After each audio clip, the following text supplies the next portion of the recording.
iiyak natin kay Lord ang ating mga mahal sa buhay, point of death. Hello? Si Jesus ang kailangan nila. Amen. Si Jesus ang kailangan ng sangkatauhan. Para maging masaya ka bilang magulang, maging masaya ang miyembro ng pamilya mo, relasyon bilang mag-asawa, anak sa magulang, kailangan maghari si Jesucristo. Una sa buhay ng royal official, pangalawa sa kanyang anak. Amen po ba? Amen. Kaya hinahamon ko po yung mga royal official ngayon. Tatay, ama ng tahanan, ikaw ang unang-una na dapat maging malalim sa pagkakilala sa Panginoon. Ayon kay Barna Research, 65 to 93% pag ang father, pag ang tatay ang siya una nakakilala kay Lord, buong sambahayan.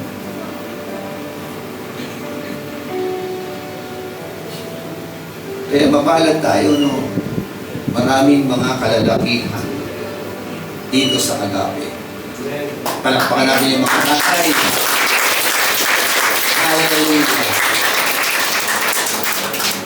Pangatlo, delivered faith. Verse 51 hanggang 53, umuwi na siya. Matindi yun, di ba? Umuwi ka na! Buhay ang anak mo! And he started. So, as he was now going down, his slaves met him and saying that his son is living. Buhay ang bata. Amen. Yan yun, no?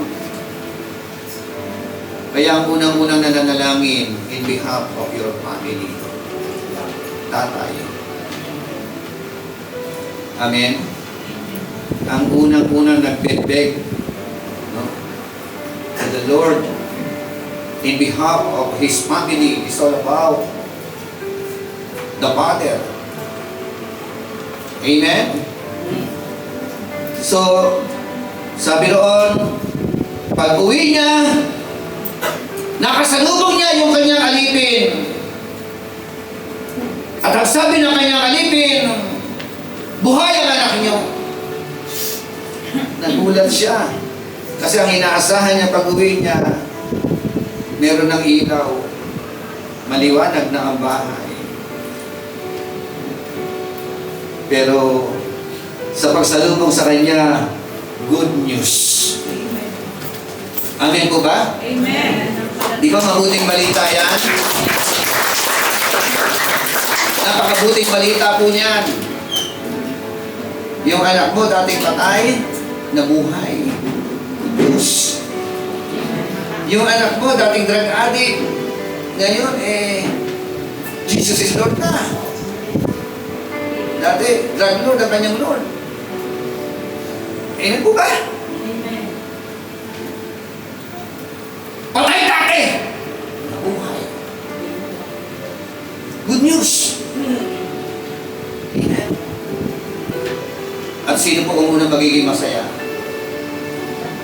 Ang unang nagiging masaya kapag ka ang kanilang mga anak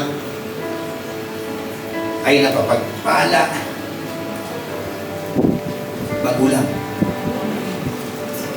Ang unang-unang nadudurog ang puso kapag ka ang kanilang mga anak o anak ay nawawasak ang buhay, magulang.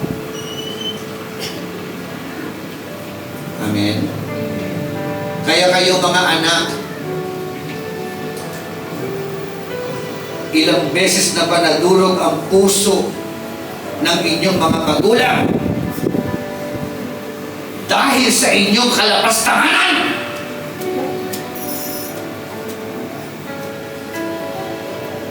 Dahil sa inyong mga pagsagot-sagot sa inyong mga magulang, paglapastangan sa inyong mga magulang,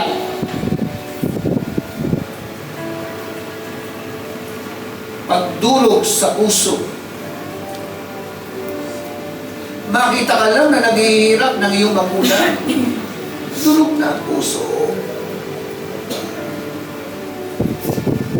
Nakita nila nasisiphayo ang buhay mo. Sila ang unang-unang nahihirapan.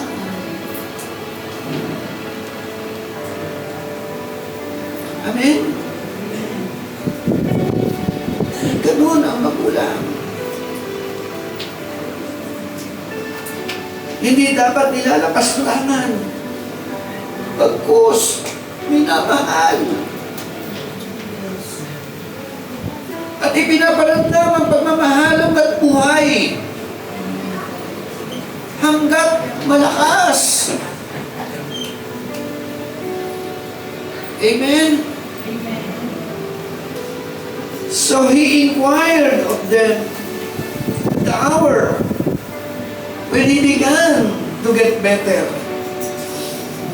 They said to him, yesterday at the 7th hour, the fever left him.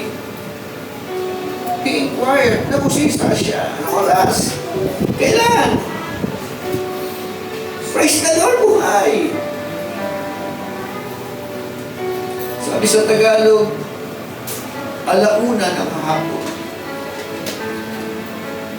Naalala niya, when he encountered the Lord Jesus Christ, yung oras na yan, na sinabi ng ating mapagmahal na Panginoon sa royal official, your son lives. Buhay ang anak. Amen? Amen. Delivered faith. So the father knew that it was at that hour in which Jesus said to him, your son lives. Amen? Kaya hamon, mga anak,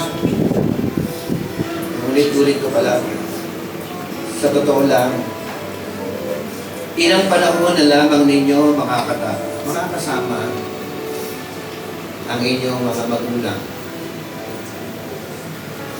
Ilang panahon na lang. Practical yun. Realidad na sinasabi ko.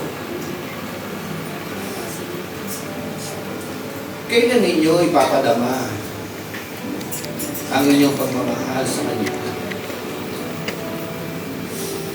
Kailan ninyo na-appreciate yung kanilang effort para sa inyo? Naalala ko yung nag-valedictorian. Nag-graduate ng bata, valedictorian. Ni-recognize niya, in-appreciate niya. Yung tatay niya nagpapadyak lang. Papadyak. Pero tinaguyod niya yung kanyang anak makatapos ng pag-aaral.